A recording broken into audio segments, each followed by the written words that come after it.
दशक तिसरा समास सहावा आध्यात्मिक ताप निरूपण. श्री गुरुभ्यो नमः.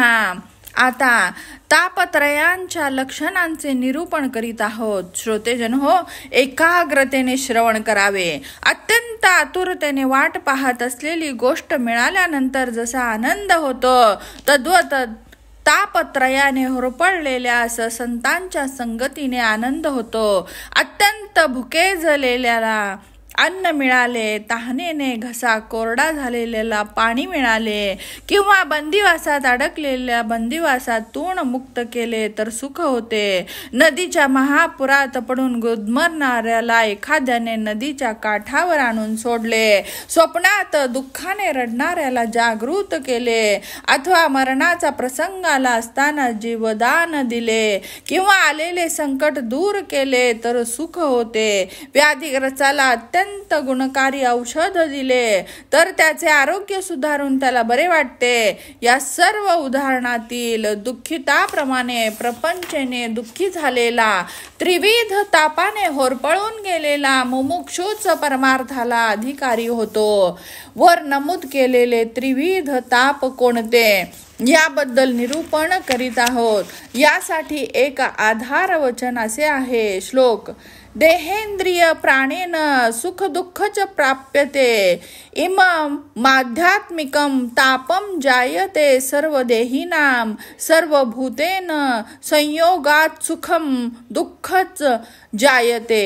द्वितीय ताप संतापः सत्यं चैवाधि भौतिकाः, शुभाशुभेन कर्मणा देहान्ते यमयातना, स्वर्ग नरकादि भोक्तम व्यामिदम चवाधी दैविकम.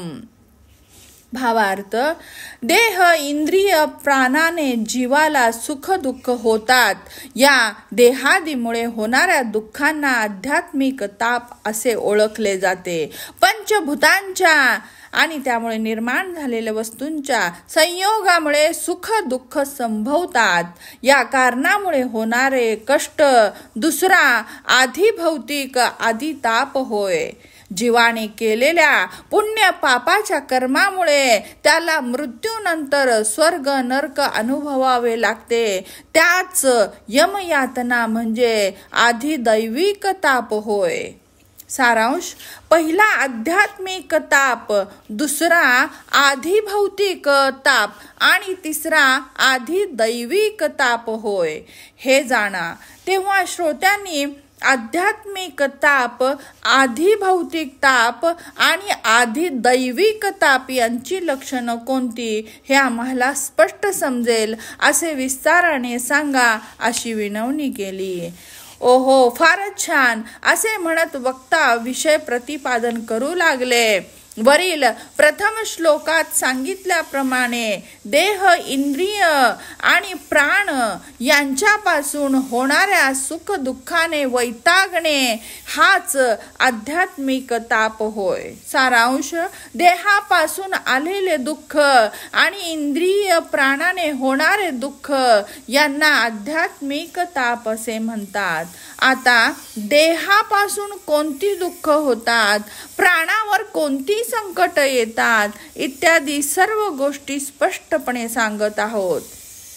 खाज खरूज, अंगावर पुळं उठणे, इसब गजकर्चन इत्यादी चर्मरोग, डोक्यात फोड येणे, करट उठणे, नखुरडे होणे, गालफुगी होणे, माकडफुगी होणे, नारूमांडीला गाठ होणे इत्यादी वेदना देणारे दातदुखी, डोकेदुखी, अर्धशिशी, कानदुखी, पोटदुखी इत्यादी, वाऱ्याफोडे, देवी, कावीळ, मूळव्याध, कोड इत्यादी विचित्र वाटणे रोग, पोट झाडणे, आव पडणे, पोटात मुरडा होणे, अपचन, पोटात जंत होणे, मलबद्धता, पांथरी इत्यादी पोटाचे विकार, सर्दी, खोकला, तोंड येणे, कफ इत्यादी शीतरोग, वात, अंग दुखणे, हातापायांना मुंग्या येणे, कंबर धरणे, सांधे धरणे, पित्तासारखे वात पित्ताचे रोग, ताप, हिवताप येणे, विषम ज्वर इत्यादी वेगवेगळ्या प्रकारचे ताप, पंडुरोग, क्षयरोग, महारोग इत्यादी असाध्य रोग, अशा असंख्य रोगाने होणाऱ्या यातनांना आध्यात्मिक ताप म्हणतात. पूर्वकर्माने येणाऱ्या आध्यात्मिक तापाच्या दुःख सागराचे वर्णन केले, किती केले तरीही संपणार नाही.